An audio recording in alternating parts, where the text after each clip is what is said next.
Good evening. We'll call this regular meeting of City Council to order for Monday, June 23rd, 2014. I'll ask Council to consider the recommendation that this regular council meeting be suspended and a committee of the whole meeting be convened. Moved by Councillor Ashley, seconded by Councillor Kinney. Is there any discussion? Question's been called. Those in favor? Thank you. That motion's adopted. I'll refer Council to the Committee of the Whole meeting agenda for today's date. The first consideration of the Committee of the Whole meeting is the adoption of the agenda. The recommendation is that the agenda for the Committee of the Whole meeting of June 23rd, 2014 be adopted as circulated. Moved by Councillor Ashley, seconded by Councillor Carlick-Pearson. Is there any discussion? Question's been called. Those in favor? Thank you. That motion is adopted. Under petitions and delegations, we have a presentation from the program manager, Settlement Services, Skills Connect, Prince Rupert Resource Center for Immigrants, Hecate Strait Employment Development Society, settlement services offered for new immigrants in Prince Rupert. I don't know who came up with that title, but my God. Anyway, would you come forward, please? I think we lost everybody on the second line there. Good evening, sir. Thank you for coming in here. I trust you're having a good summer. Good evening. Thank you. Yes. My name is Glenn Grew. I'm the program manager for Settlement Services and the Skills Connect program for immigrants. The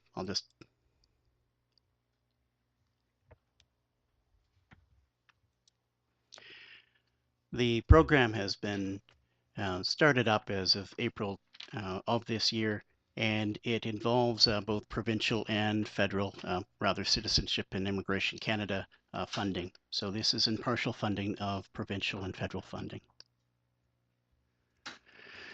In general, the Prince Rupert Resource Center for Immigrants, offered at Hecate Strait, offers a variety of different services. I'll just touch on a few this evening.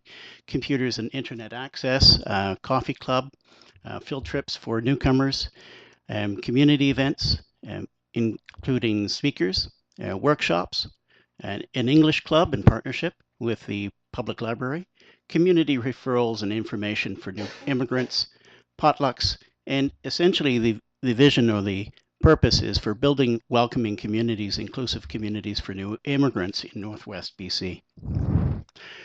I'll begin with the Skills Connect program.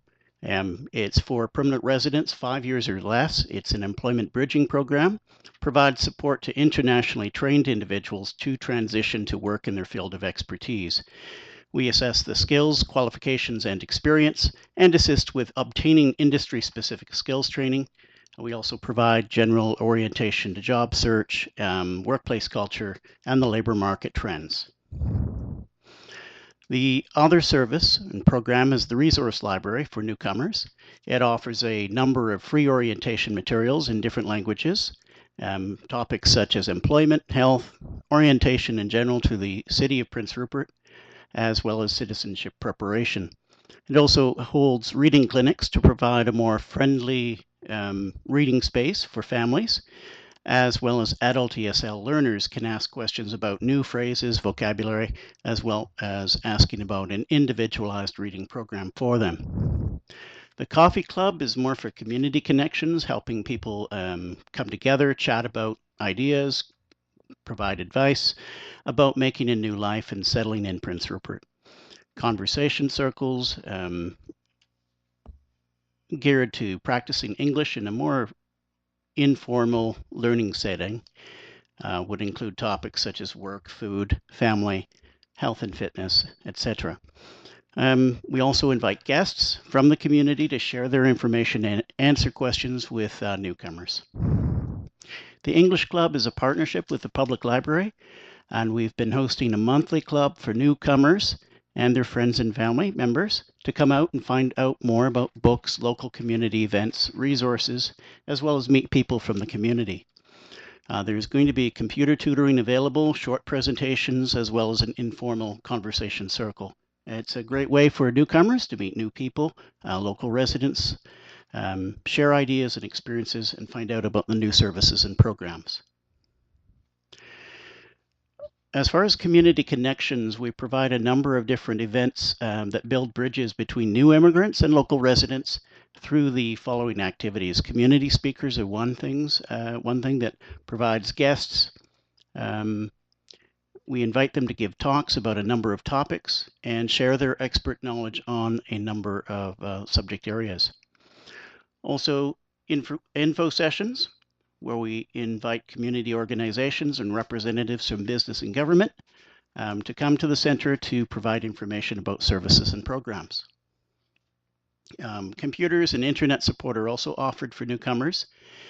The Computer Access Center offers free tutoring and group sessions to help them feel more comfortable using the web, sending email, managing files. So really, it's really important to address the digital divide for many newcomers, and we strive to do that.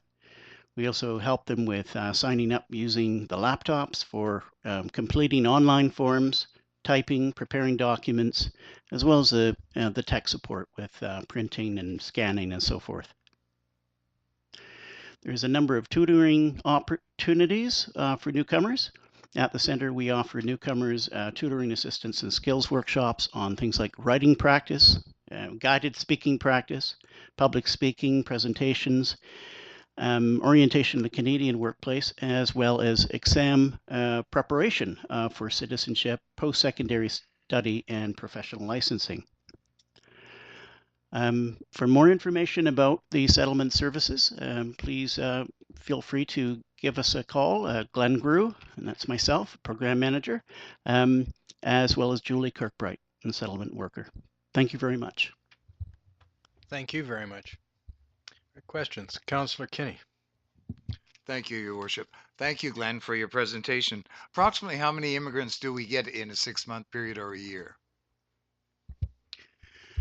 In terms of the services provided, over the last 6 months, there have been about 30 to 40 coming through the center. It is quite small. Over the last couple of months, there have been a couple of changes so that the program has been expanded for more newcomers. And this is part of the reason I'm here tonight, is to talk about that. The expansion of services for a larger number of temporary foreign workers, naturalized citizens, and permanent residents from the time they come to Canada to 20 years on. Further questions? Councillor Thorkelson. I was wondering, especially now that you're speaking about temporary foreign workers, I was wondering if, as part of your workplace orientation, if you're giving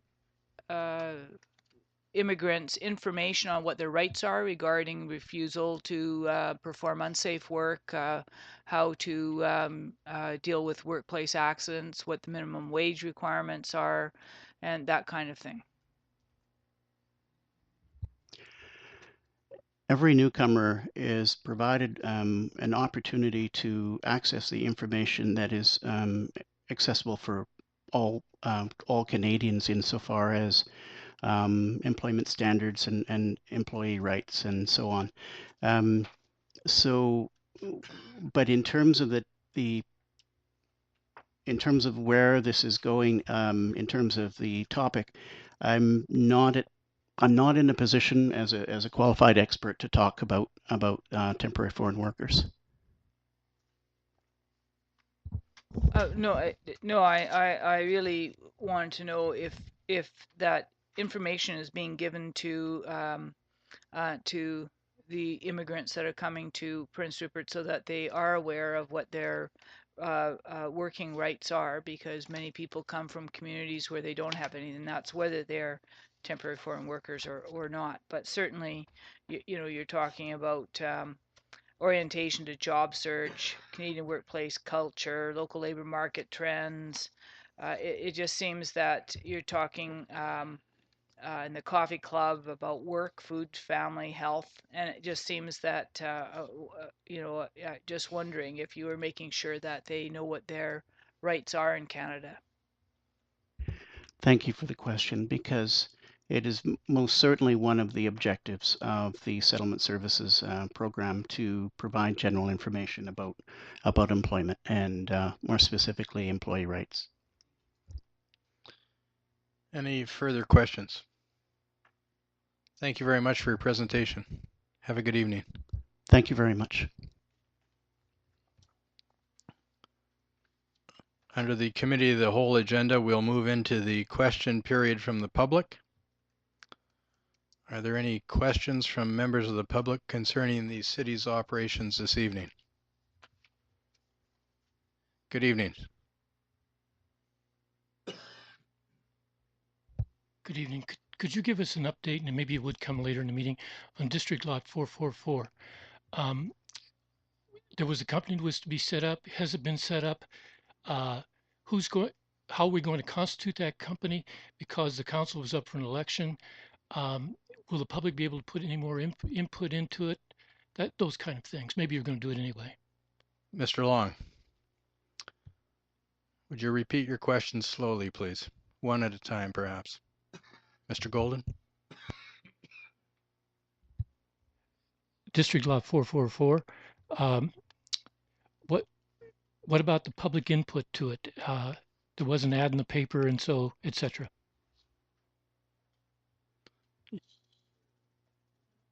Ask your question again, please. Be a little bit more thorough. It's more specific.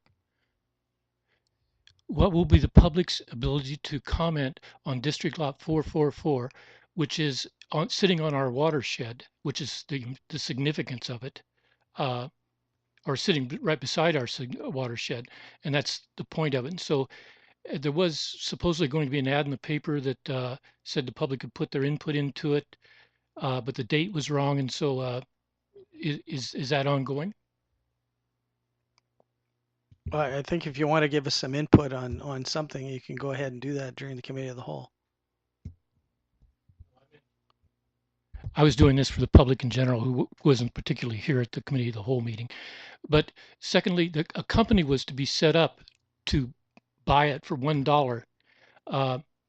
Has that company? So if that company's been set up, how is it legally constituted? Since it couldn't be the members of the council, I would suggest, because they are going to be potentially elected, etc. So. Yeah, the city has set up a separate, wholly owned company, similar to other enterprises that the city operates, and that has now been constituted. And so that's been constituted. Does it follow that this? How will we know when the sale from that company to a potential LNG company will be made?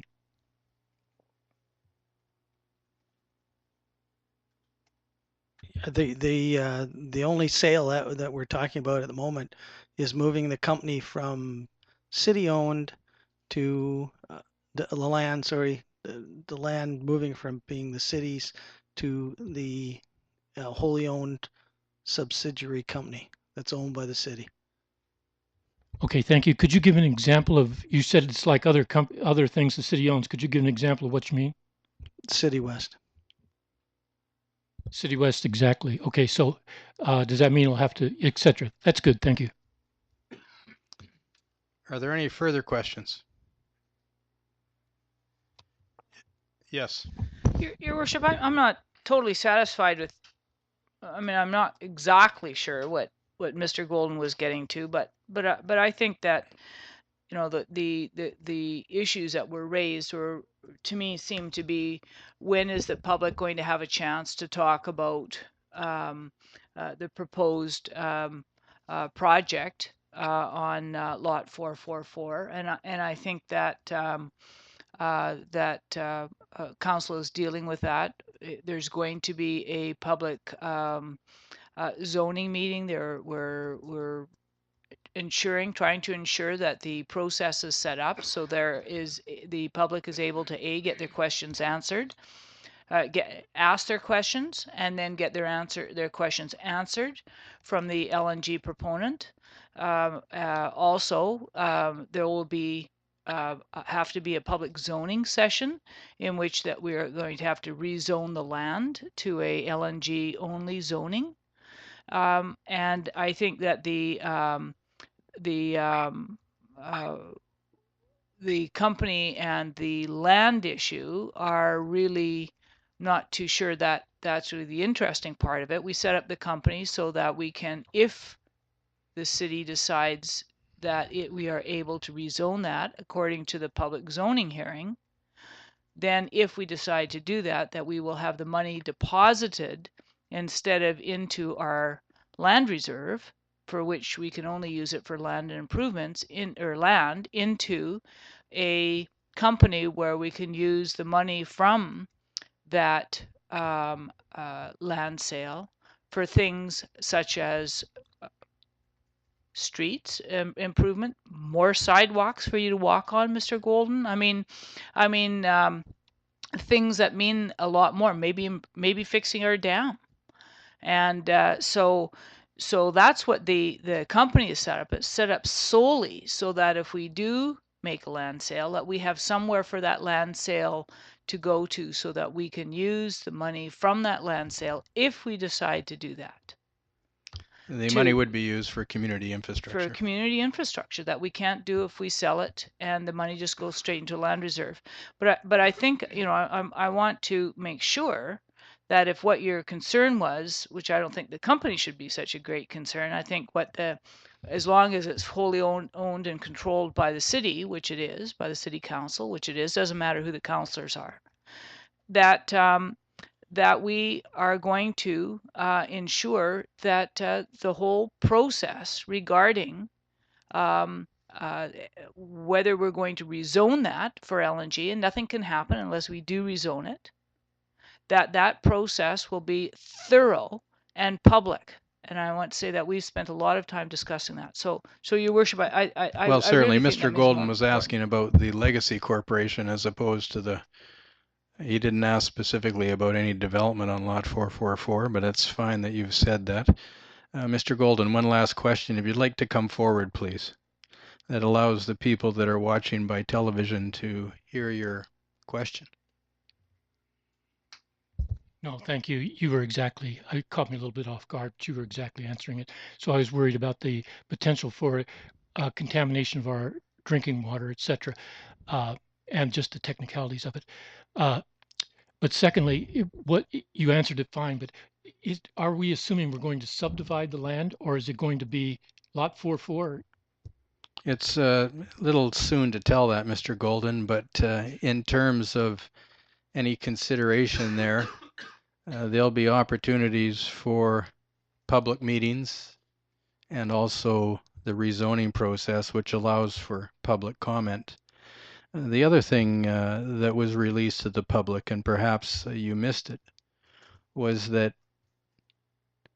if the city receives money there for consideration of a development, that there will be an independent third party hired to review the proposed project, whatever that may be, and to do an analysis as how the development may impact the surrounding waters, the surrounding land, as well as the airshed.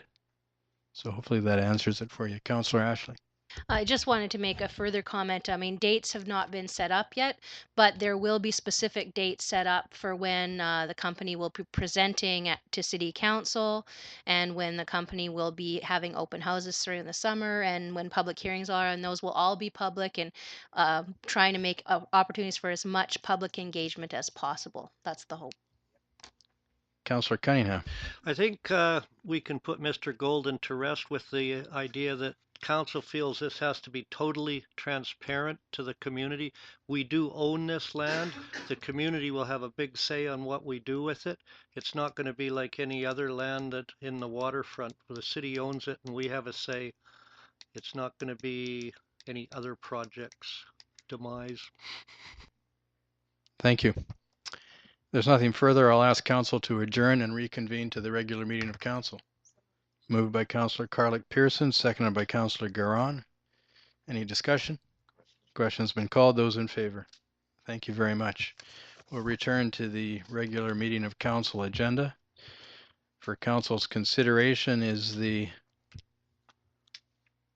adoption of this agenda before you as circulated. Moved by Councillor Kinney, seconded by Councillor Ashley. Is there any discussion? Question's been called. Those in favor? Thank you. That motion's adopted. For council's consideration this evening, there are 3 sets of minutes, all to be adopted. The first are the minutes of the special council meeting of June 5th, 2014. Recommendation is to adopt. Moved by Councillor Carlick Pearson, seconded by Councillor Ashley. Are there any errors or omissions? Question's been called. Those in favor? Thank you. Those minutes are adopted. The second set of minutes are the minutes of the special council meeting of June 9th, 2014. The recommendation is to adopt. Moved by Councillor Kinney, seconded by Councillor Cunningham. Are there any errors or omissions? Question's been called. Those in favor? Thank you. Those minutes are also adopted. The final set for consideration this evening are the minutes of the regular council meeting of June 9th, 2014. Again, the recommendation is to adopt. Moved by Councillor Garon, seconded by Councillor Cunningham. Again, are there any errors or omissions?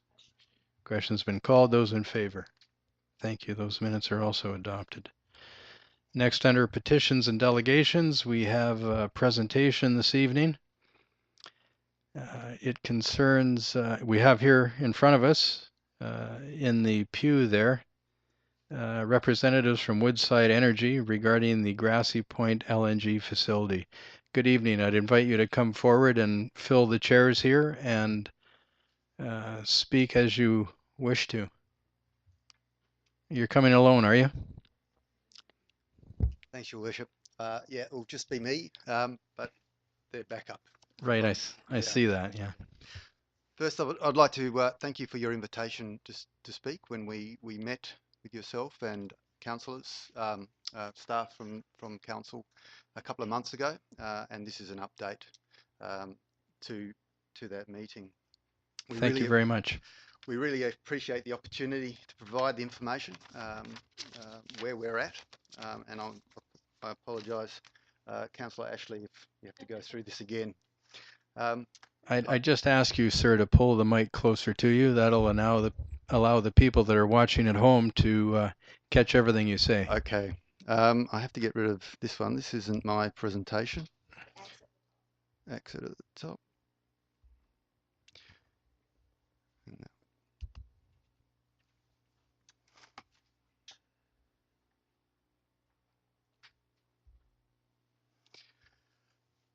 Okay, that's me, John Litchfield, Manager, Indigenous Affairs. And I'm here just to talk a little bit about our project. That's the disclaimer notice. We'll whiz through that.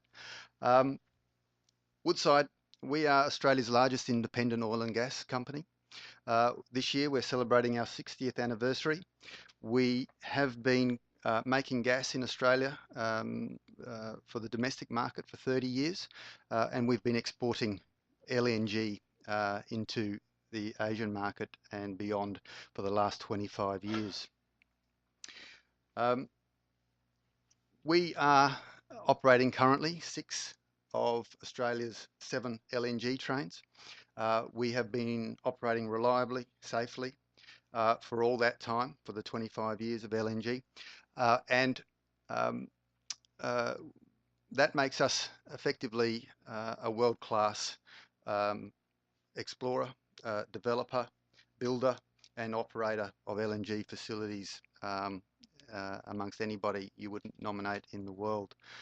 That capability is something that we're wishing now and looking at bringing to other places in the world. We are looking for premium development opportunities. Woodside has identified Grassy Point as quite possibly one of those opportunities for us, and that's what we are investigating at the moment. To that end, on January 15th this year, 2014, we signed an agreement with the government of British Columbia for a site on Grassy Point. The site is the area inside that black boundary. It's not a lease. It's simply an agreement with the government to access that site for a period of 3 years to investigate the feasibility of the land for an LNG facility. So can we build it? Will it stay put if we put it there? It's a basic question for us that our engineers need to look at before we spend a lot of money. What that means also over the next 3 years is we'll be looking at being focused on the fundamentals of a financially viable LNG project. So this is just the facility. This is where gas would come to be made into LNG for export to Asia and beyond. But there are many other parts to the equation, such as bringing the gas from elsewhere into that facility, and it all has to add up and become a commercial proposition for us. So that's what we're doing for the next 3 years, and we're a long way from making a decision just yet. We recently provided Council with a draft of our project description, and I'll talk a little bit more about the project description in a minute.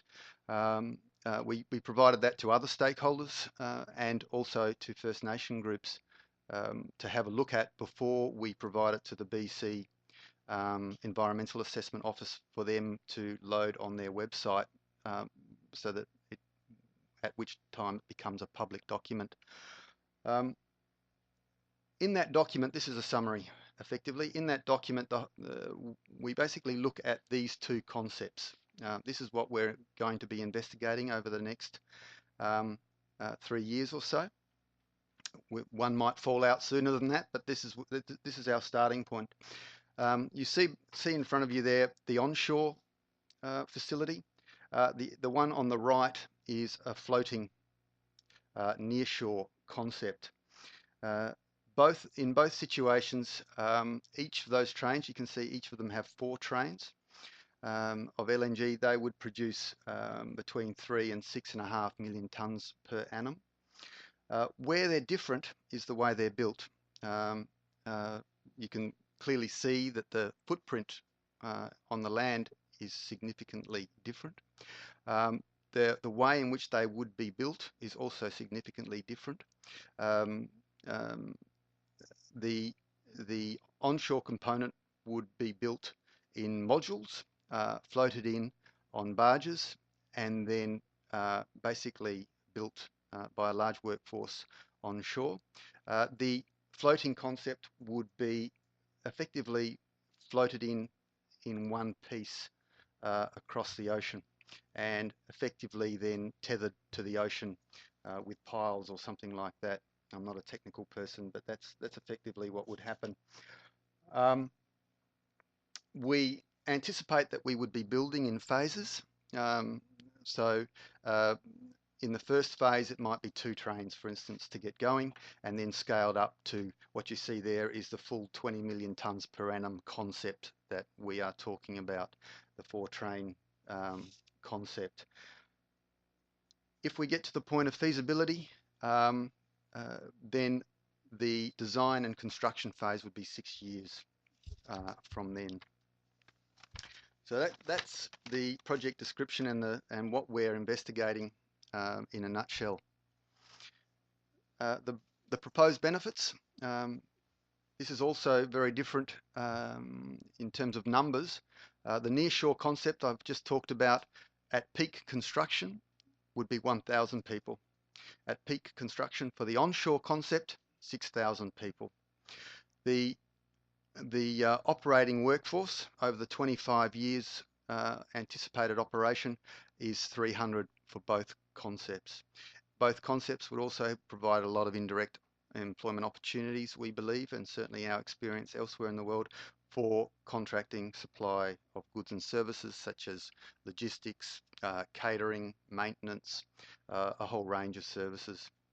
Another one of the benefits is our investment in social investment. I've brought some information people can take away. That's an example of our investment program with Aboriginal people in Australia. You can see the major commitments there if you're interested. So what from now? We're producing a project description. Currently, the draft is circulating. Other meetings we have at the moment is talking to a number of people about getting comments on that project description. And we anticipate that will be provided to the British Columbian Environmental Assessment Office in early July. And of course, that will initiate the larger environmental assessment process under those relevant pieces of legislation. Woodside prides itself on being compliant with all relevant legislation, but also our model for engagement is much more around relationship. We find compliance is the baseline, and relationship is building relationship is our aspiration. More information. If you want to know how to contact us, we've got plenty of these flyers to give to hand out about the facility. We have an inquiries line and a website address that you can send us all your queries at any time. And just to finish off, consultation. We anticipate that there needs to be a lot of this. It's something that we're experienced and welcome. We understand that for Woodside to have a world-class operation and profitable business here, our social license is one of the most important things, and we start that early with an appropriate level of consultation. We are also aware that people in this part of the world, and we just heard a little bit about another LNG proposal and piece of business you've got going on in the session.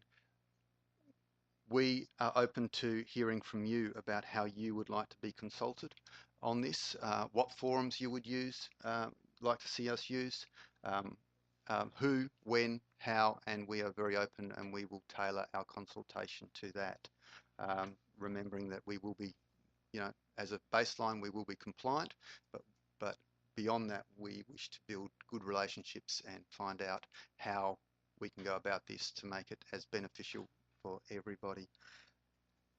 On that note, we also have this more general piece of information about Woodside, Australia's oil and gas company. I'll just highlight to you, if you take a copy, we have one page on our environmental performance. We pride ourselves on our environmental performance, so that gives you some information about that, and also our safety standards and how important safety is to us, and also our community engagement. So have a look at that if you're interested. It provides a bit more detail. But thank you for your time, and any questions? Certainly, thank you very much. And if you can give us an idea going forward, perhaps not this evening, about when your timelines, as you're getting closer to your public consultation process, we could certainly suggest some ways to go about it. Okay, that would be We'll wonderful. see if there's any questions from members of council. Councillor Ashley, Councillor Thorkelson, Councillor Garon. Please go ahead. Thank you for your presentation. Got to see it again. That's good. Always see some new things, but it actually made me think of another question. So one of the things that with a lot of these proposed projects is that they are happening outside of the boundaries of the municipality. And because of that, tax revenues, those sorts of things tend to be outside of the municipality, but tends to be the service center for the project. And I'm just wondering, with the experiences that you've had in Australia, because a lot of the ones that you were showing us for the regional district were remote ones, have you entered into service agreements with municipalities or things like that with service centers, or how that has worked for you in the past? You have to press the... We haven't any service agreements with local government. I'm coming up to speed with the differences between the local municipalities in Canada compared to Australia. It seems that there's a much stronger role for local government here, but I need to learn about that. I think Woodside needs to learn about that. part of the consultation, part of the engagement, I think. However, we are familiar with the idea of land use agreements and in a more general sense, and that the benefits need to be spread broadly. So that's a very general response, but. Councillor Thorkelson. Yes, Councillor Ashley was asking about service agreements with service centers. I was sort of the question before that. Where do you see people living in that area? There's Lac aux Lambs. There's not another town. Do you see Lac aux Lambs as being the major community service center where people are going to be locating, or beside Lac aux Lambs, or are you looking at having a permanent work site? Or are you looking at fly-in, fly-out workers? How do you see your permanent workforce operating? Yeah, thank you. I think all of the above. The project description work has identified, really we have a lot of work to identify how workers will get to site. In discussions, all of those things I think that you listed there are being talked about. If we go back to the two concepts, one needing 1,000 people at peak workforce, another 6,000, I think the answers are going to be quite different. But in terms of Lac aux Lambs specifically, and going back to the importance of relationship and social license, our experience in Australia is that maximising employment opportunities and also contracting opportunities for local businesses and local people, especially Indigenous people, Aboriginal people, is a critical success factor. So we will be putting a lot of work into understanding how we can go about that. Councillor Garon. Thank you, Your Worship. Thank you, Mr. Litchfield. In regards to your nearshore floating facility, are there other facilities in the world like that, or has this kind of been done before? No, not like this. There is work currently underway for floating facilities. Shell is currently building one.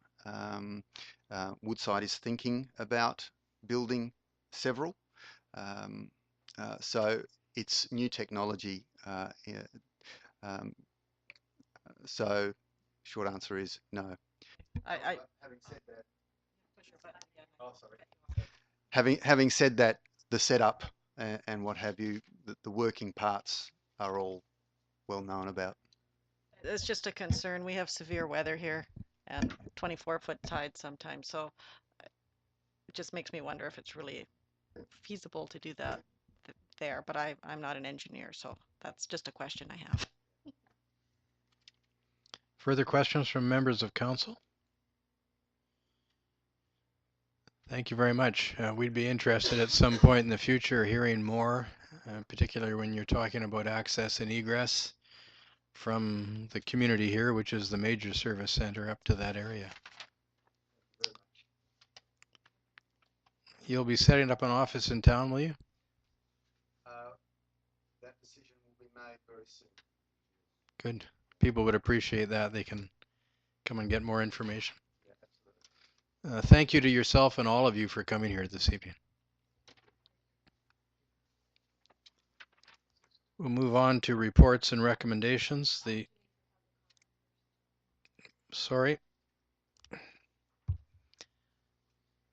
This evening there's an opportunity for public comment. It concerns the city's 2013 annual report. The report's been out for a while and it covers off the city's operations, the various facilities and the services that we provide. It also sets some benchmarks in terms of activities and objectives, and provides really a report on how the city council and city staff have done in the overall operation of the city for the year 2013. We also, of course, as I initially started with, have this opportunity for public comment. And this is the time, should anybody wish to come forward and ask a question about the city's 2013 annual report. Is there anybody here this evening who wishes to come forward? Please come forward.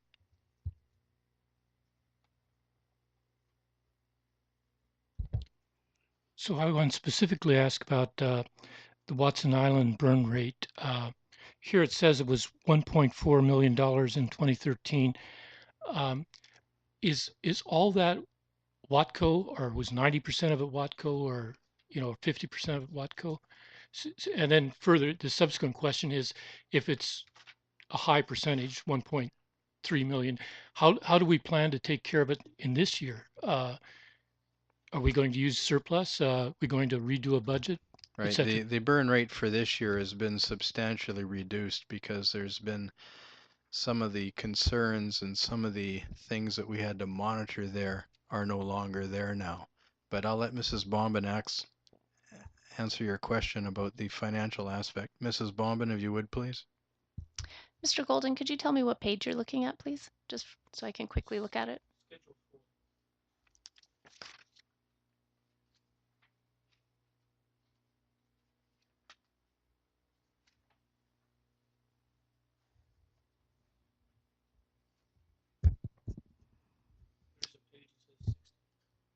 Hi, okay, yes, page 60. That would be predominantly, that is the payments from Watco, but it's also some of the rental income from operations that are on there. So like 90% Watco? Well, I wouldn't venture that right now. And what would you guess? That you said it's been reduced, so how substantially do you think it's been reduced? But the main question was still, how are we going to cover that money? Well, the burn rate used to be around $80,000 to $100,000 a month, but Mr. Long was tasked with reducing that, so there was some things that we were monitoring there that have been removed from the site. Some of those were chemicals along with some of the other apparatus there. As to what the current burn rate is, we'll ask. Mrs. Bombin, do you have an idea of the current burn rate for Watson Island, which is the burn rate being the monthly maintenance costs? I believe it's somewhere between $50,000 and $60,000. Thank you. But more to my real question, how are we going to finance that now that we're not doing it? So do we have a surplus, etc.? Did you hear the question? Please go ahead again, Mr. Golden. So my main point was, how are we going to cover that money that now that we're not getting it? So do we have it? Is there a surplus sitting there that we do it? Do we have to redo a budget, etc.? We have rental income currently, and there is plans to hopefully eradicate all of it. Through the use of rental income. So the rental income could cover those monthly maintenance charges referred to as the burn rate. Is there anybody else who has a question about the 2013 year? If not, we'll move on to reports and recommendations. The first one is a report from the engineering coordinator. It concerns an encroachment agreement for 101 First Avenue East. The recommendation for council's consideration is that the city renew the attached encroachment agreement with the owner of 101 First Avenue East, which will set the rental value at $1,500 annually. And this encroachment agreement does cover off a patio which is placed on that property. I'll ask council's consideration of the recommendation. Yes, Councillor Ashley. I'll move the recommendation. Seconded by Councillor Kinney. Discussion or questions for Mr. Pucci? Councillor Ashley. I just wanted to ask Mr. Pucci if there was anything that we needed to be concerned with in terms of entering this encroachment agreement. No, at this time we haven't had any issues. It doesn't conflict with any utilities that are there. So at this point we have no issues. The reason why we do it this way is so that if there is any new development, we have the opportunity to relook at the lease agreement. Thank you. Thank you. Question's been called. Those in favor? Thank you. That motion is adopted. Next is a report again from the engineering coordinator, and it concerns the stratification of Inn on the Harbor at 720 First Avenue West. Recommendation is that council approve the stratification as requested. Mr. Pucci, would you outline your report for people? This isn't as straightforward as the other, so if you'd outline the report for people watching on television. Thank you, Your Worship. On February 25th, 2013, the city received an application for stratification from the Inn on the Harbor. The intent is to convert the Inn on the Harbor Hotel into 2 strata units, a private resident unit on top and a hotel with the remainder of the building. The current commercial building was developed in 1967 for the use of a motor hotel. 2005, a portion of the upper floor and an addition on top of the building was renovated for private residence. Currently, the building has a renovated occupied upper floor by a private resident, and the remainder operates as a hotel. According to the BC Strata Property Act, stratification of existing buildings require the approval of municipal council to assure the compliance to the municipal bylaws, servicing, planning, as well as consider priorities of rental accommodations and privately owned housing in the area. In reference to the rental accommodations and privately owned housing in the area, the stratification of this property will not affect either. In regard to compliance of the municipal bylaws, servicing, and planning, it has satisfied all requirements. So basically, he started the application and he satisfied all the requirements, and now it's the council's opportunity to approve it. Thank you. Councillor Kinney. I'd like to move that we approve the stratification of the Inn of the Harbor. Okay, thank you. Seconded by Councillor Cunningham. Is there any discussion? Councillor Thorkelson. And it's just my memory is not serving me as well as it probably should. If this is a if we approved that, and I do remember doing this, that we divide the hotel so it could be used, the top floor could be used for private residence, the bottom, why are we receiving a stratification request now? The application came in quite a while ago, but there was things that they need to fulfill in order to get the stratification. So they needed to do what's called an airspace parcel. So it needed to be a legal survey needed to be done so that there was common areas and common access up and down to the upper floor. So they just now have fulfilled all the requirements and are going for final approval. The approval that I have here from April 9th of 2013 was that we approve it subject to council having final decision on the approval. There's not much background here, and usually when we come with something like this, we have some background on previous decisions that we made. And I was wondering how, and I'm not opposed to this at all, but I'm just wondering, how did they live in it if it was a private residence before it was stratified? Was that just because the hotel owned it? Like, what's the significance of the stratification? Why would you want to stratify it? To have it stratified means that the owner can sell the upper unit separately than the bottom units. And was that the purpose of the original proposal? Do you know? Not that I'm aware of. I think the owner intends to live in it, but at some point he may want to sell the upper unit, possibly. Councillor Cunningham. Or vice versa, sell the hotel and keep the living, like keeps his house and then gets rid of the business. Question's been called. Those in favor? Thank you. That motion's adopted. Next is a report from the Chief Financial Officer concerning the 2013 annual report approval. The recommendation is that Council, by resolution, having heard the comments of the public, either approve the 2013 annual report or provide direction to staff regarding amendments that the Council wishes to make to the said report. Councillor Ashley. I'll move that we approve the 2013 annual report. Thank you. Seconded by Councillor Garon. Is there any further discussion? Question's been called. Those in favor? Thank you. That's adopted. Next item is a report from the corporate administrator. This concerns a committee appointment. comes with a recommendation that council appoint an alternate representative to the Municipal Insurance Association, as this role was vacated when Councillor Rice resigned from the Prince Rupert City Council. Mr. Mandrick, would you like to outline your report for the public, please? Thank you, Your Worship. Specifically, the council needs to appoint an alternative representative to the Municipal Insurance Association, as this role was vacated. However, it was assigned to Mr. Gord Howie as the primary alternative, so we need to appoint that role. Councillor Ashley is the main representative, and Councillor Garon is the second alternative, but we need a primary alternative to be appointed. So you've got a main and a primary and a second. Correct. And it's a requirement.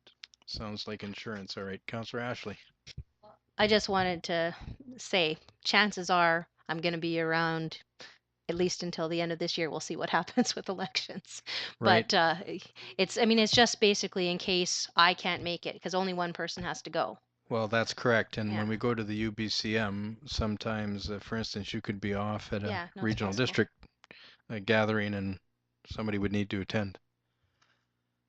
Yes. So I don't understand my role. If she can't go, then I go. So they're still looking for a third person. That's correct. In this case, they're looking for a third. Normally, it's just the primary and the alternate. Councillor Carlick Pearson.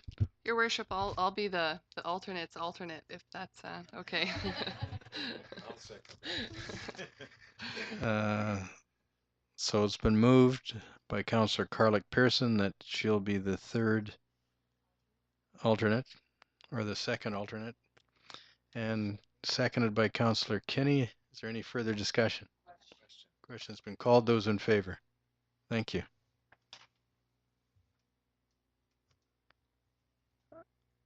Next, we have bylaws and development permits. This evening, there's an application for a development variance permit for the residence at 950 8th Avenue East.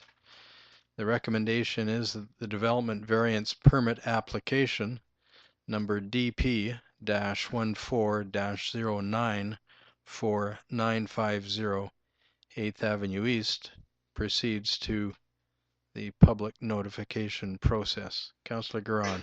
On our package here, the packages are mixed up from what I was looking at earlier. The problem is? So where it says rezoning for 1183 Ambrose, it's got the information package attached is the 958. Okay, well, on the written agenda, So it's right? Okay. item 10 under bylaws and development permits, A is the application for 950 8th Avenue East. B is the rezoning and development permit for the building at 1183 Ambrose Avenue. And the third item is a zoning matter to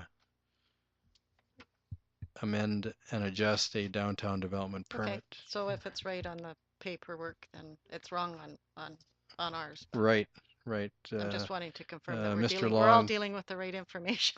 well, if we could, we'll go with the development variance permit for 950 8th Avenue East first.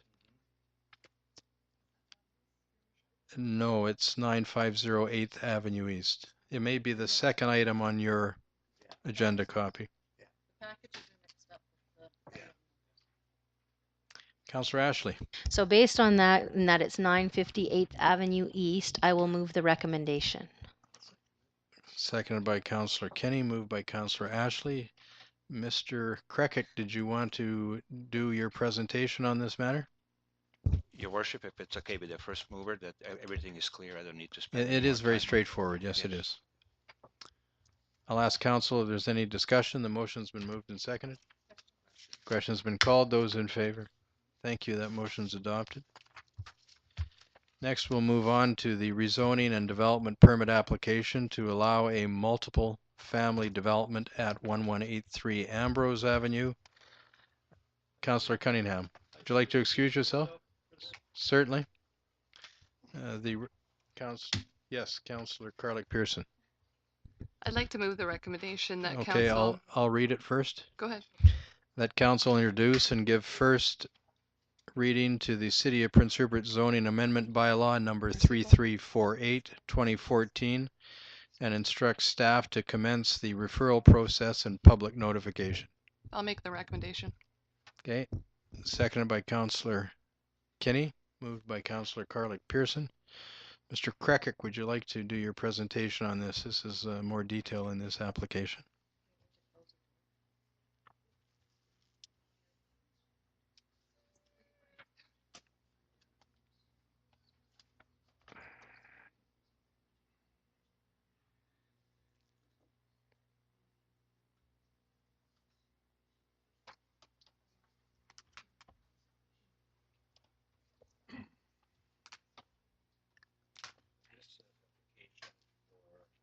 Please use the mic, Mr. Krekic. This application is for rezoning at 1183 Ambrose. This is your context map and location of the property. Mr. Palmer has applied to convert the existing duplex to a triplex. It's kind of similar to what we did on 6th Avenue East West. And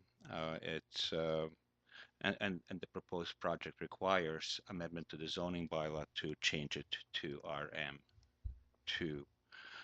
RM2.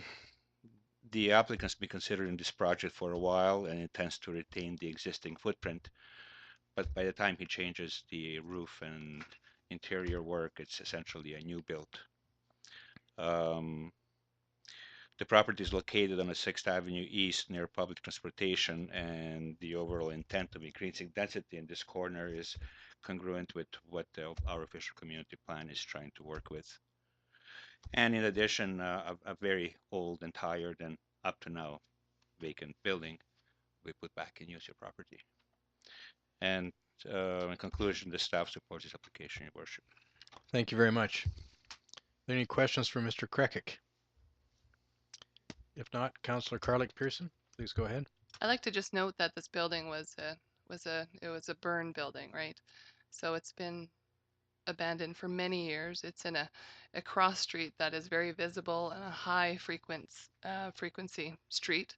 And so having something else other than what's there right now would be very suitable for the direction that we're going in with the city. So I think it's a really good idea that there's homes like this that are getting turned around and going to be able to house other people. I'll call for the question. Question's been called. Those in favor? Thank you. That motion's adopted. Mr. Mandrick, if you invite Councillor Cunningham back in to the council chambers, please.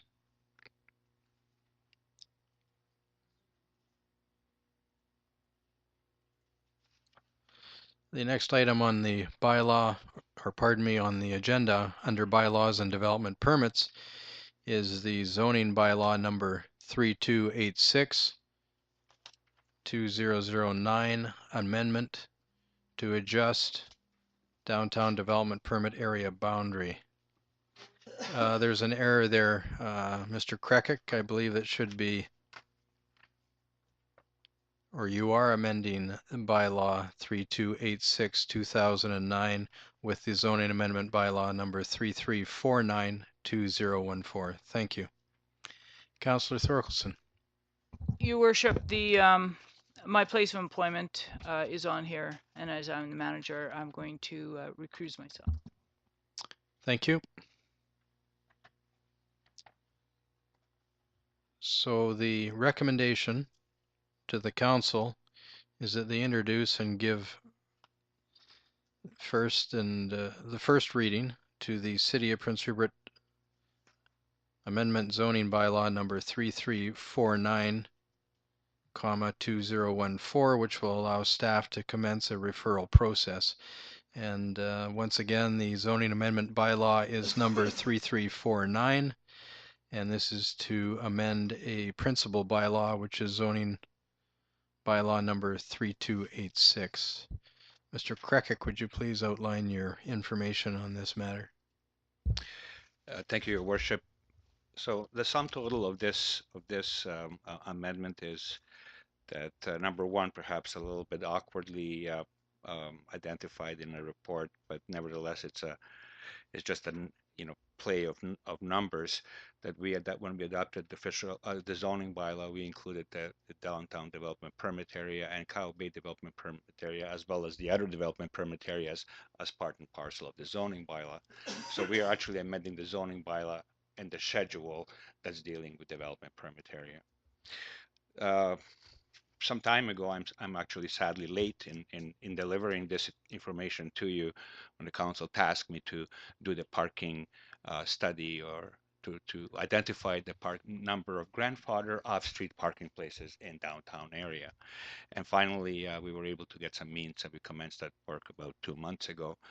And as we were going through the work, we found out that there are some properties that were inadvertently omitted from the downtown development permit area. And on this drawing here, which is also replicated on your schedule, the items that are in red are the properties that we propose to put it back into downtown development permit area. At the same time, we looked at some of the residential areas that are hatched blue, and little pieces here that after substantial site work, the staff that's working on this recommended that we exclude those from the downtown development permit area. In fact, some of the RM2s here, right here in this location, and to the left of it, would have to go through 2 development permit areas, because we also have a development permit area for multifamily development. So that's the sum total of this recommendation, and the need to change the bylaw to amend the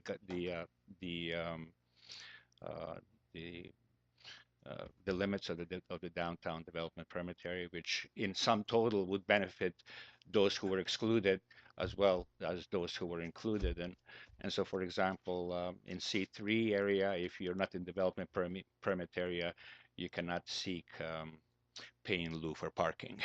So, these properties here on Fraser Street essentially do not have means to provide parking, and the only way that they can contemplate future development is to seek pay in lieu for parking places. So we think it's a in our technical way a win-win situation. Thank you. Councillor Cunningham. Okay, you have area or businesses in there with residents above. Are they going to be exempt from the parking bylaw? Are you going to be charging people are you going to be charging people for parking places in an area where they actually live? Those would be grandfathered. They're already in existence. Which ones are you talking about? Well, there's on 2 buildings for sure with apartments above it where the owners of the businesses live above them. In downtown area or He's talking about on Fraser Street, I believe. No, we're grandfathering everybody. So for example, so somebody who has an apartment above and a store below will be grandfathered for apartment usually carries 1 parking spot, and if it's a store based on a square footage, they will get a number that's prorated on a zoning bylaw.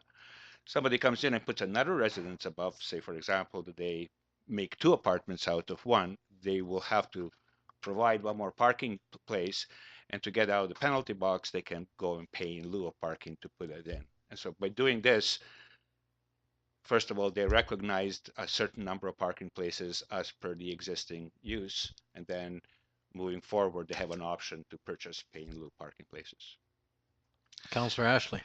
So I have a number of questions. I mean, so any current business that isn't covered right now under our development permit area is grandfathered. Is that correct? For parking? Your mic. Please use your mic. All of the businesses that are now, when you look, you will see that all of the businesses are in development permit area. So everything that's in a C3 and the downtown area and C1 and everything that's in a C5 and C2 and everything that's in C5 in Cow Bay are eligible for pay in lieu. If you're looking, for example, at neighborhood stores, they're not included in this exercise because they don't have to be included in this exercise.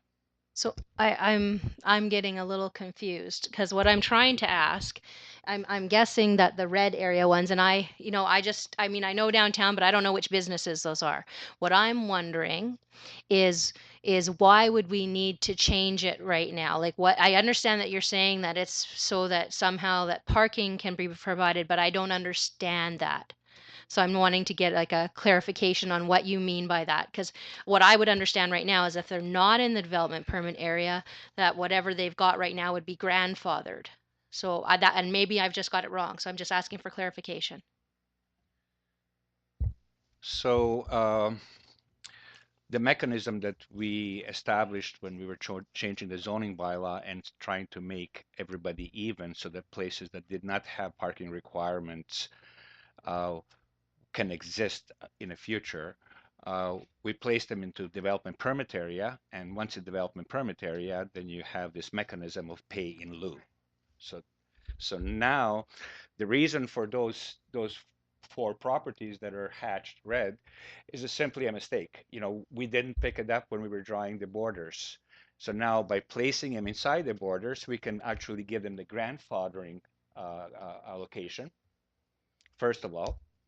And secondly, if they change the use, as some of them are contemplating in that area, change the use, for example, to change the use that will require additional parking places, they will actually be able to pay in lieu. Whereas if they remained in C3 and outside of the development permit area, they would not have the mechanism to pay in lieu for parking. So then, okay, I kind of understand that.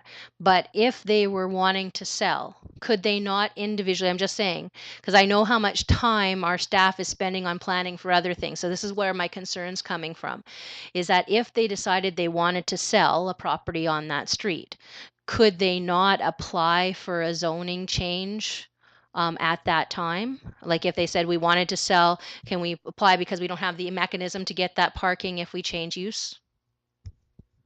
Yes, they can. This was purely technical piece of work, and we thought that it would be good for us to do it now rather than waiting for a project to come up and then say, "Oh, we forgot something. Let's do it then." It's a bit of a foresight, and the consultant that's working on this project was sort of a helpful situation for me, that I was able to harness their energies and be able to put this in front of you earlier than later. One last question.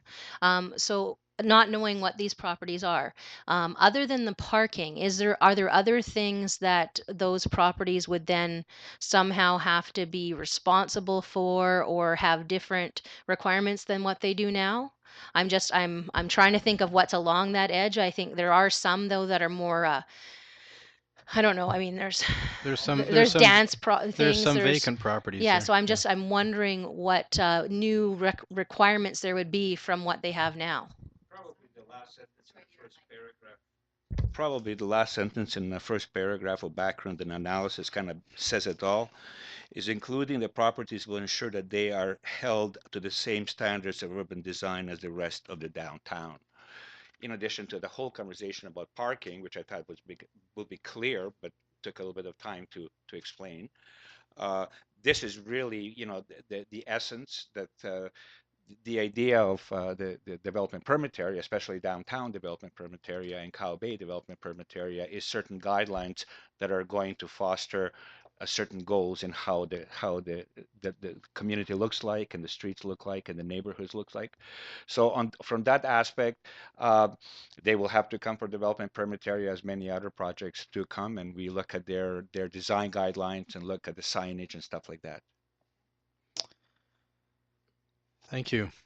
Councillor Cunningham and then Councillor Garon. Perhaps Mr. Krekic, what's throwing everybody off here is that government usually is reactive.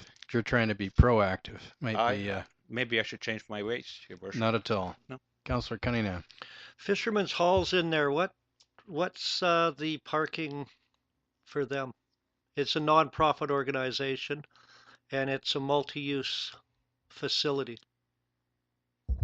I couldn't tell you what the parking requirements are, but I can definitely look for the people that are working on the numbers and give you that information. Essentially, it's based on use. It's not based on the type of the business. So they would have offices. They would be calculated based on our requirements for the office space.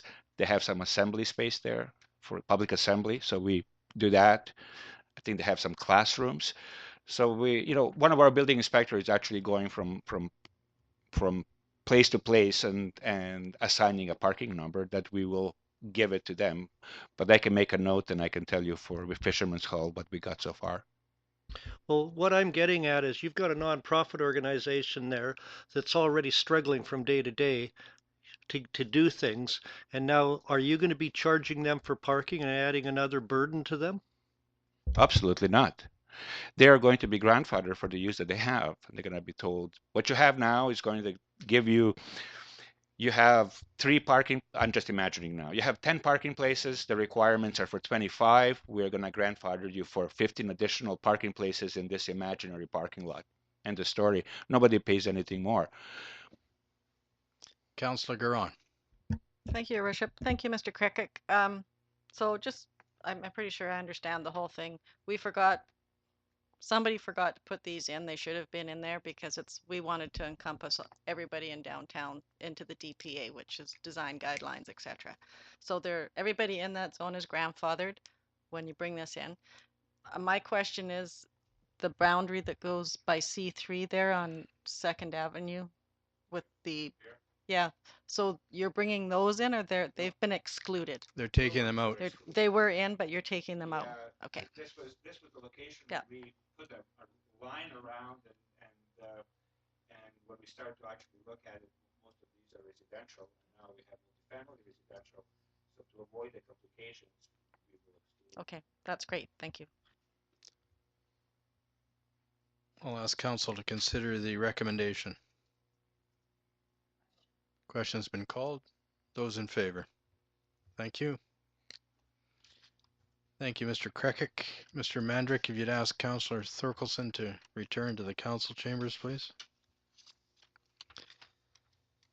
Next, for council's consideration, under additional items are the Union of British Columbia Municipalities 2014 draft resolutions to be sent to the 2014 UBCM gathering. Mr. Mandrick, on these resolutions, would you please outline the intent of each and specifically any particular amendments based on the current copies? Certainly, Your Worship. The first resolution is regarding funding assistance for the project proposal evaluation. And it states that whereas North Coastal British Columbia is experiencing a large volume of industrial development project proposals, and whereas small communities do not have the financial capacity to sufficiently evaluate the positive and negative impacts to the area of such project proposals, therefore be it resolved that the province provide funding assistance to communities to help evaluate large-scale industrial project proposals.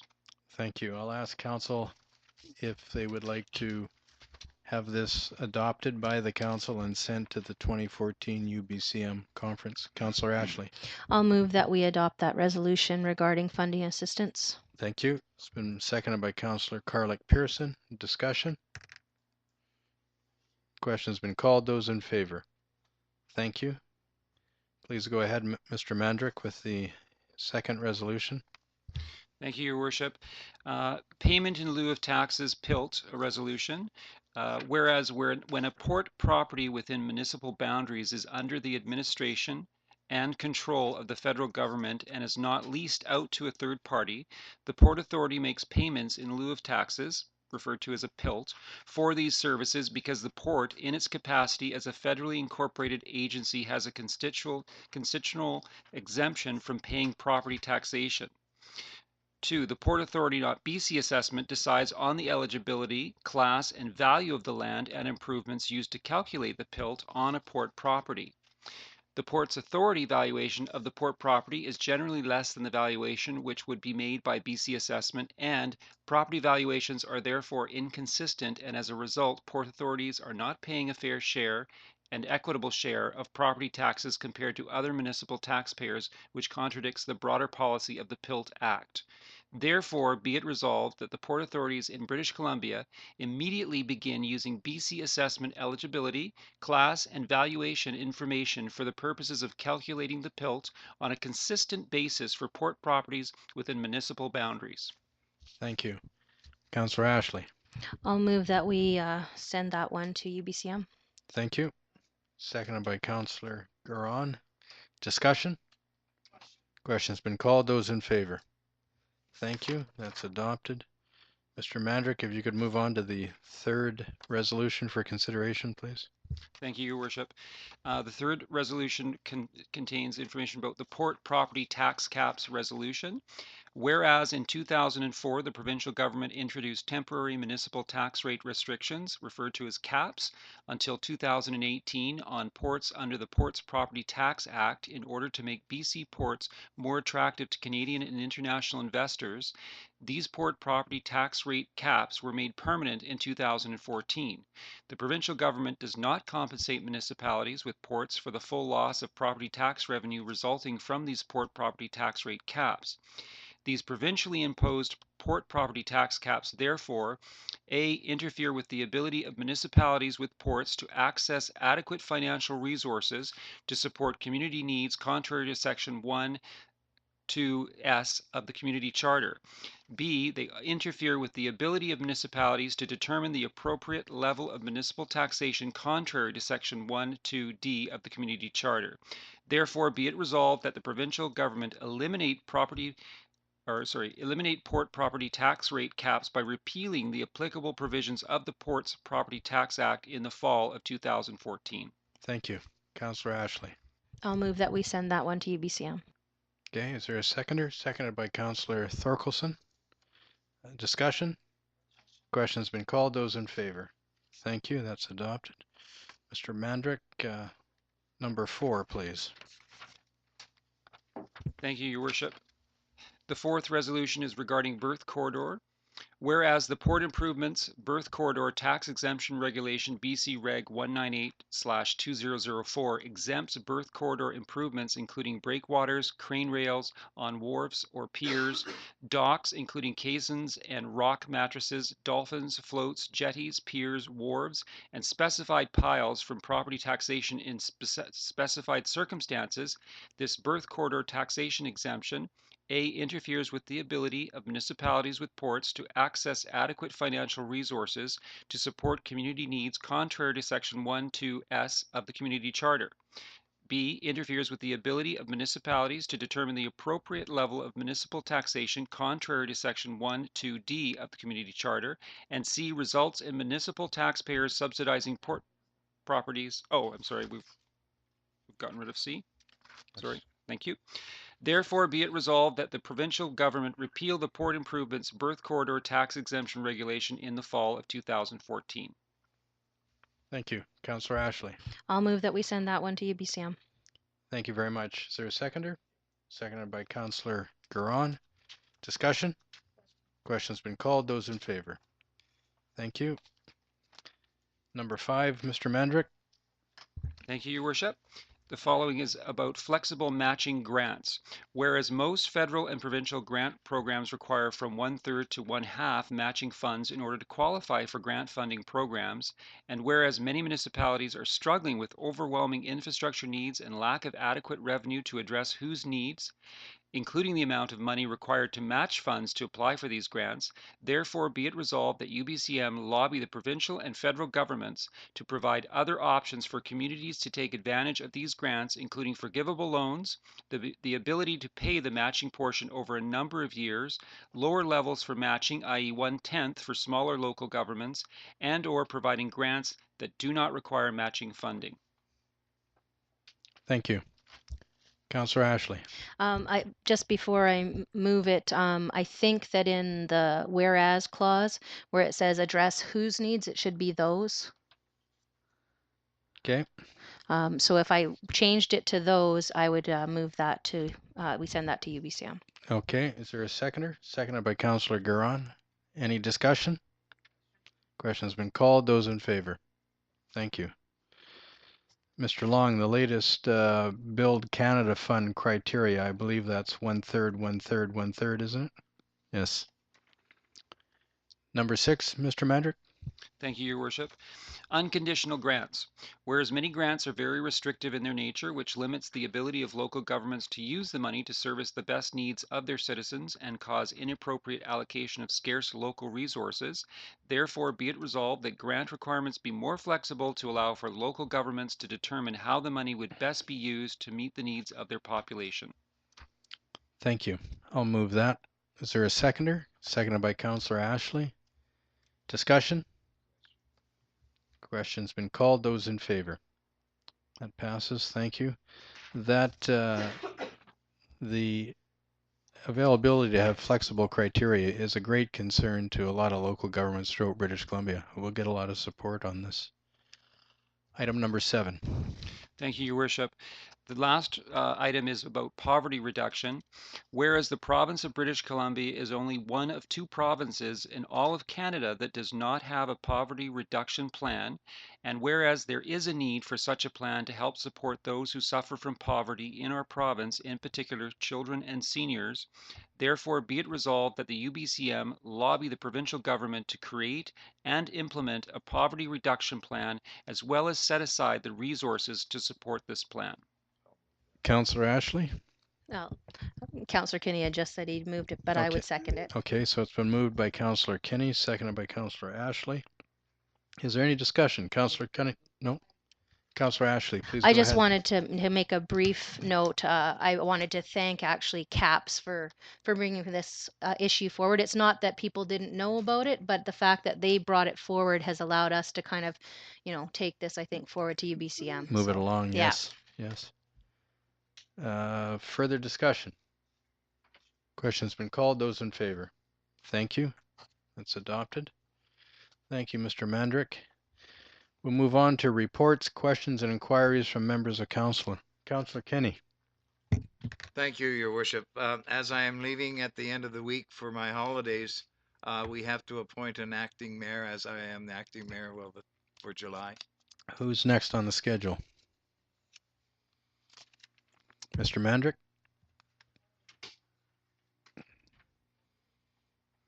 Thank you, Your Worship. For the month of June, we have Councillor Kinney, and for July, the next in line would be Councillor Carlick Pearson. So we would move to the next unless Councillor Carlick Pearson, you were expecting to do the subsequent 2 months and not June and July.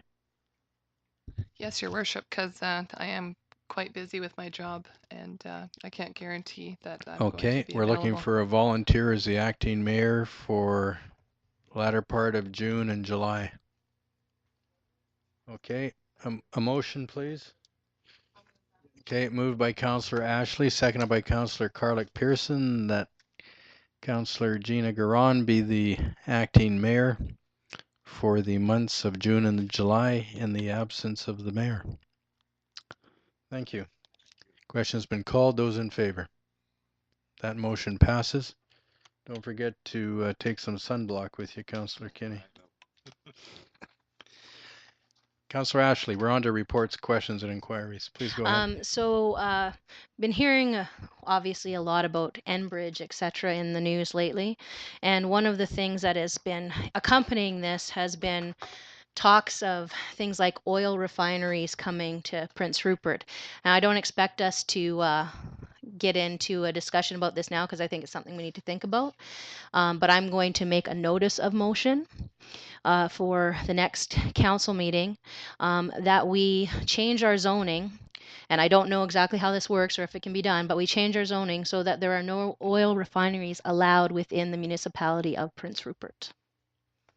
So that's my notice of motion. Thank you. So the end result would be that we would specifically put into each one of the appropriate commercial industrial zones that not be a permitted use. Okay. Mr. Long or Mr. Mandrick, if you make note of that, council certainly heard it. Get a report from Mr. Krekic, please, on the way that we would go about doing that. It may in fact involve a public hearing. Councillor Cunningham. Not on that issue, but on another issue. On Second Avenue. Would you use your mic, please? Sorry. On Second Avenue, 300 block, we have 2 doctor clinics and a dental clinic there, and there's no passenger loading or unloading zone there. And it was brought to my attention a lot of seniors go to 2 of the doctor clinics, and they have to double park. The driver has to get out, assist the passenger into the doctor's office, and come back out and then move his car. And a resolution I'd like to try and put is to investigate having a loading, unloading, or passenger zone in the middle of that block. You're talking about Second Clinic- Avenue, the Clinic, 300 block? Yeah, Casey Right. Medical, and then you got Certainly. Dr. Adams, and you got Second Avenue. We'll Medical just Clinic. make a request to council to investigate that. I don't think a motion's required. Okay? Okay. Councillor Garon. Just on that, there's one in front of, I forget what it's called now, where Tricor used to be, the business center. There's one on the side street, and there's also one in front of the berry patch. So you'd probably just have to reconfigure. Okay, well, staff will certainly take a look I'd at hate that. to see another, 3 unloading zones in one block. Right. Okay. Councillor Carlick Pearson, then Councillor Thorkelson. In regards to the parking issue that's getting worse in Prince Rupert, just to have the bylaw officer go to the handicap areas in Prince Rupert and make sure that people have those handicap tags, because I see so many people parking in them now because there's no parking. And you see elders and people with disabilities walking from, parking lots because there's no room to park near the doctor's office. Okay, thank you. Mr. Long will look into that. Councillor Thorkelson. Well, I have 2 issues, and I always hate to understand Mr. Long's going on holidays. He's got a lot of work to do before he can leave. Don't let fear and common sense hold you or Mr. Long back. Please go ahead. I was wondering that there's been a lot of discussion in Canada regarding dangerous goods on trains going through towns and municipalities not really knowing what is going through their communities. And I suppose that we could have some dangerous goods shunting back and forth in the waterfront, but I think probably we have more likelihood of dangerous goods being transported through the town as a container port unloads and takes them out through town. And so I was wondering if I'm not quite sure. I know municipalities were looking for some kind of legislation regarding railways. I don't think they got that legislation. It was a discussion at the Federation of Canadian Municipalities conference recently. And I was wondering if we could try to get that same concern, if we try to get similar legislation, if there is, or at least to know the port should give us some knowledge if there's dangerous goods going through town. And one of the things that one of the people came to see me was concerned about, and I think I raised it, nobody knew, he didn't know what was in, and I certainly don't know what was in those tanker trucks that are going through town. Apparently somebody said they had a wax-like product in there, and I'm not sure if that would qualify as a dangerous good. But if it did go down around the corner of McBride Street, like one of the fish trucks did last year, you could, if it caught fire, could actually have a raging fire in that corner. And I think that we should know what is going through our town. So it was what I'd like to do is make a request of staff to find out if there is any way to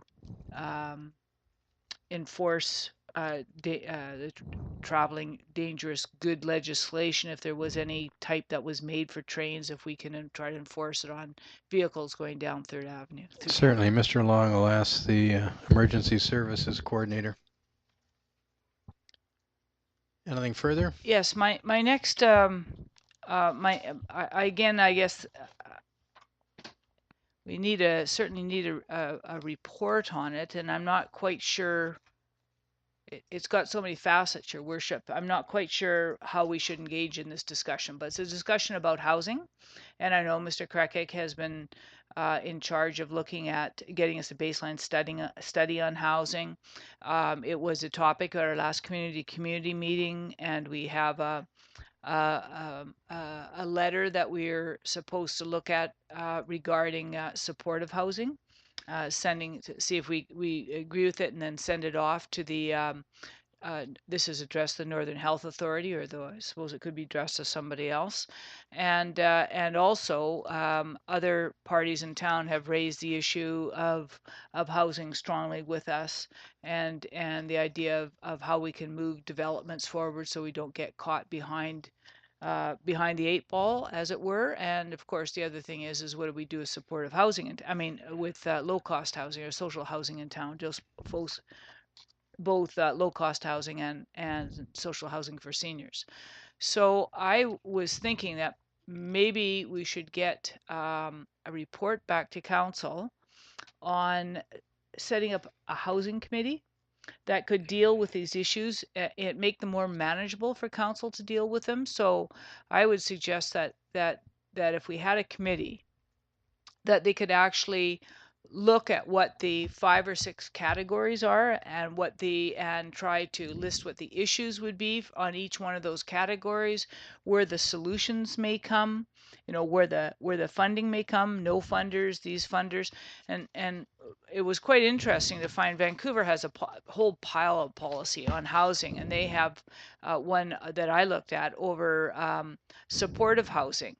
And it was quite interesting that, which is a reason I wrote at that community meeting, I addressed that letter to the Northern Health, is because it was actually the Vancouver Health Agency, whatever it's called. Vancouver Health Authority. Yeah, Vancouver Health Authority, that Vancouver Coastal Health's housing framework. So they had a housing framework, identified a need for 2,200 units of supportive housing for individuals with a mental illness and or addiction who are connected to Vancouver VCH, Vancouver Coastal Health Services, but at risk because they are living in inappropriate housing. So I thought, there could certainly be a number of ways we can tackle this, and Vancouver tackled supportive housing through health as being a health hazard for health problem for people in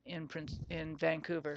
So I was wondering, Your Worship, that I always manage to make a short topic long, but I really think that we need to try to get this housing issue into manageable chunks. I was wondering if we wanted to set up a committee to do that, or whether staff time would be able to do that, or if staff put it into chunks and then we maybe had a number of housing committees, one to each look at each chunk. I'm not quite sure, but it sounds like such an overwhelming and huge complex issue.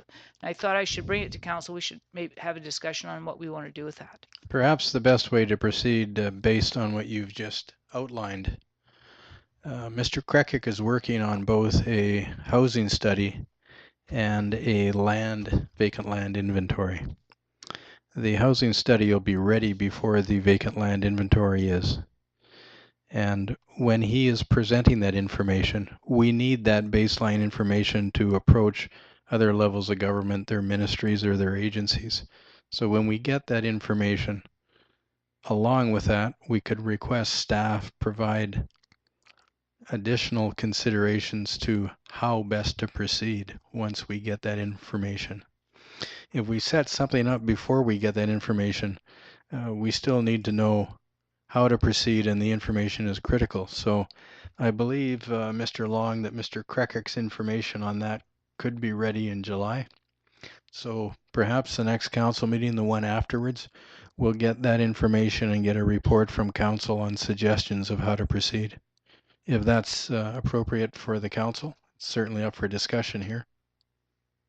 Councillor Garon? I think it's a good idea to wait till he's got that information. I know I chatted with him briefly today, and it sounds like he's almost completed it. So I think we could move on that sooner than later once he makes his presentation. So, and I think staff is overwhelmed, and if we could straight committees, Joy or Councillor Thorkelson, I think that might help lessen the load on staff. So I think it's a good idea, and it's something we need to move on quickly.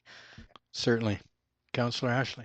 Yeah, I think it's a good idea to maybe what we could do in conjunction with waiting for that report is if we think about it ahead of time in terms of who we would want to see on those kinds of committees, we could kind of have that in our heads and come to the meeting with those ideas so that just to facilitate the discussion. Thank you. Mr. Mandrick, if you'd make note of that, please. Yeah, when I will, Your Worship. Mr. Cricket gets his information together, provide some consideration to ways and means of proceeding. Thank you. Councillor Cunningham, please go ahead. On housing, maybe we should have BC Housing come back because they had grants and subsidies available that we might, once we identify what we need, get them back in here and we can work with them, and we might be able to find a nonprofit organization in town that wants to actually put together a nonprofit senior or supportive housing. Certainly, yes, like that model's been used elsewhere, and once we get our information together that identifies the gaps, we could certainly proceed. Please go ahead. Another question is the P1 and P2 property that's for public use. Can that be handed over to a nonprofit organization so they can put a housing project on there and it would be self-sustaining? Because it is public use, and if it's a nonprofit, possibly. I say possibly because we need to have a look at the zoning bylaw, which none of us have in front of us to determine. But that may be a consideration also. Councillor Thorkelson. So I was wondering. I'm glad that we're going to have a discussion after Mr. Crackers. I know he's been doing a lot of work. Come up with the information on our housing stock. But at community, we had a big discussion about supportive housing. And I offered to write a letter that was given to all the communities. I'm not quite sure because I came in late where it was left, but do we need to refer this to staff for staff's recommendation on changing it or fixing it up, or can we circulate it at the next meeting and pass it, or what should we do with this letter? It was written about it went to the housing. community forum. Yes. And so they all had a look at it, the ones that were there to participate. And that group agreed with it. It certainly wouldn't hurt for the council to consider it and then send it off to the appropriate area. But we may wish to wait also until we can provide some background information showing the need, which of course Mr. Krekic will provide. But it's really the choice of the council. Well, Your Worship, this is supportive housing is in a different category than almost any of the other housing, because supportive housing you can't make money on. Like supportive housing are for people who need support in order to live. So they're to need it. Think of it as assisted living for those who have addictions, who have maybe mental illnesses, who have physical illnesses, but who don't belong in Acropolis Manor. It's and are at risk at homelessness. That's how Vancouver defines it, and it says I cribbed this. It said that our communities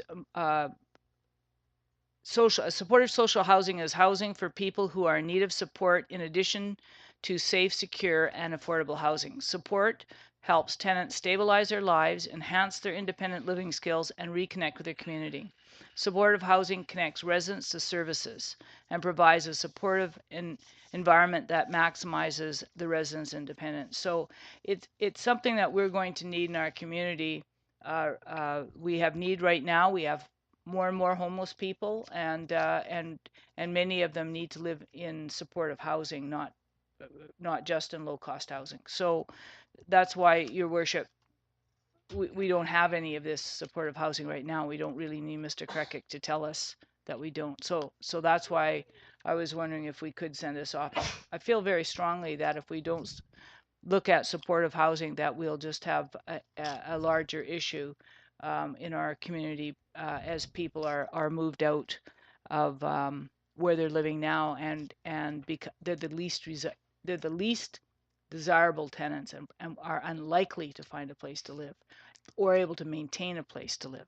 Based on what you've said, Councillor, if you like, we could send it off to the minister responsible for housing along with the Northern Health Authority and request meetings with both of those entities at the Union of BC Municipalities 2014 conference in September. Thank you, Your Worship. That's good. I'll also move that. So it's been moved by Councillor Thorkelson, seconded by Councillor Garon, that the letter regarding support of housing be sent to the minister responsible for housing for the province of British Columbia and the Northern Health Authority, and further to that, that meetings be arranged with the minister responsible for housing and the Northern Health Authority at the upcoming 2014 Union of BC Municipalities Conference in September. Councillor Garon. In regards to the C2C meeting we had the other day, I can't remember who was going to be the lead on that, Joe. I don't know if it was you or if the regional district was, but I think other communities were going to try to sign off on that. I think some of them are waiting to have meetings with the rest of their council. So I'm not sure if we should wait and have them sign on or if we should just go ahead as is and then they can tag along. So I think It probably wouldn't hurt to I think get we it should move to sooner get it than in. later, but we still should make sure we send CC copies off to everybody what we've done. So. Right. Thank you. Councillor Ashley. Just in speaking to that, as a late item on the meeting for the regional district on Saturday, the letter came up and we supported it at the regional district and I believe sent it to Northern Health. I don't know that we sent it to the minister, but we did send it on to Northern Health. Certainly good. Thank you very much. So further discussion on the motion. Questions been called? Those in favor? Thank you. That motion passes. Yeah, it's getting late. We'll move on here. Anything further? Okay, I'll quickly do the mayor's report. I participated in the CFest 7550 Club and Seniors Tea by providing a greeting on behalf of City Council, and in conjunction with Councillor Kinney, the Master of Ceremonies presented the plaques for recipients who are the age of 75 and have lived in Prince Rupert over 50 years. I attended the 2014 CFest parade and activities and provided a greeting on behalf of Prince Rupert City Council. I participated in the Futures Visioning Workshop focusing on regional economic development and needs of the communities. The facilitators were Mr. John Farrell of Community Futures of the Pacific Northwest and Mr. Mike Harcourt, a consultant in urban and regional planning, also former mayor of the City of Vancouver and former premier of the province of British Columbia. In attendance were members of the District of Port Ed Council, members of Prince Rupert City Council, representatives from the Northern Health Authority, the Northern Savings Credit Union, Ridley Terminals Incorporated, and the city's business community. Further work will continue on a regional economic development and needs of the community's plan with support from the municipalities and Community Futures.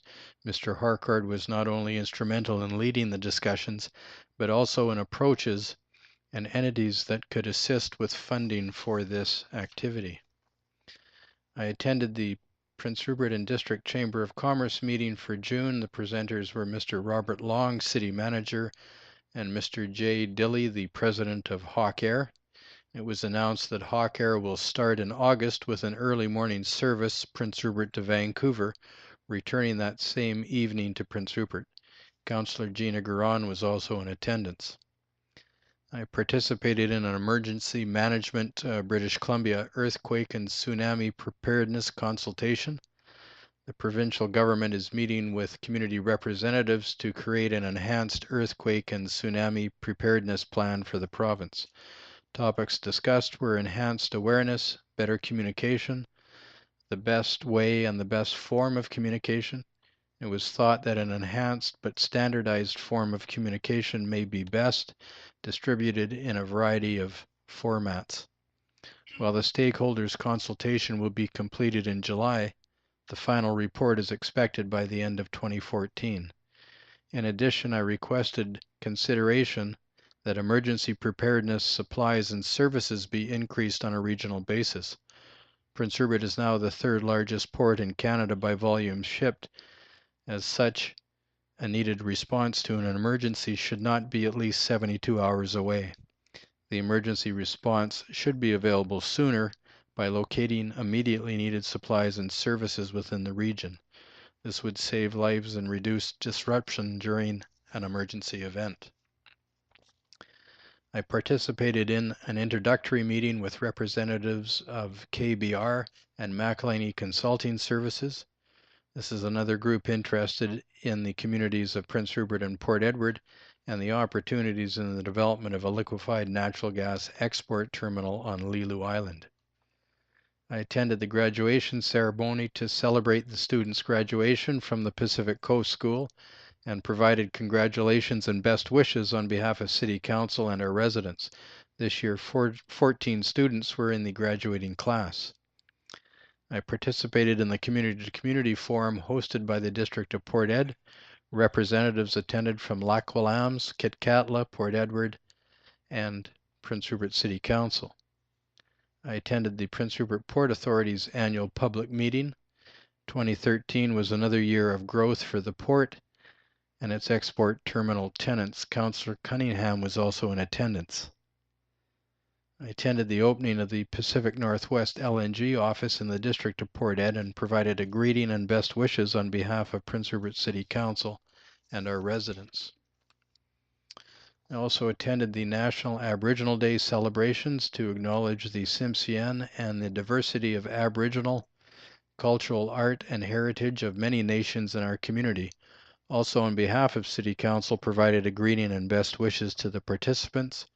Councillor Carlick Pearson was also present and was a participant at the activities. I attended the 100. Were you there? Thank you very much. Councillor Thorkelson was also there. I must have missed you.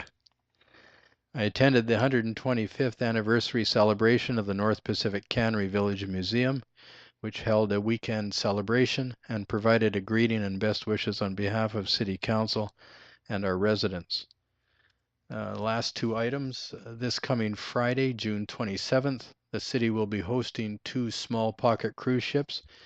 Between passengers and crew, you may see 500 to 600 visitors in the city. And the last item is courtesy of Ridley Terminals Incorporated, and this is a community day at the Civic Center, and it's on Saturday, July the 4th, 2014, from 12 noon to 4 p.m. And there'll be free swimming, free floor hockey, free basketball, free hot dogs, and free hot chocolate. And that concludes my report. It's been a busy couple of weeks.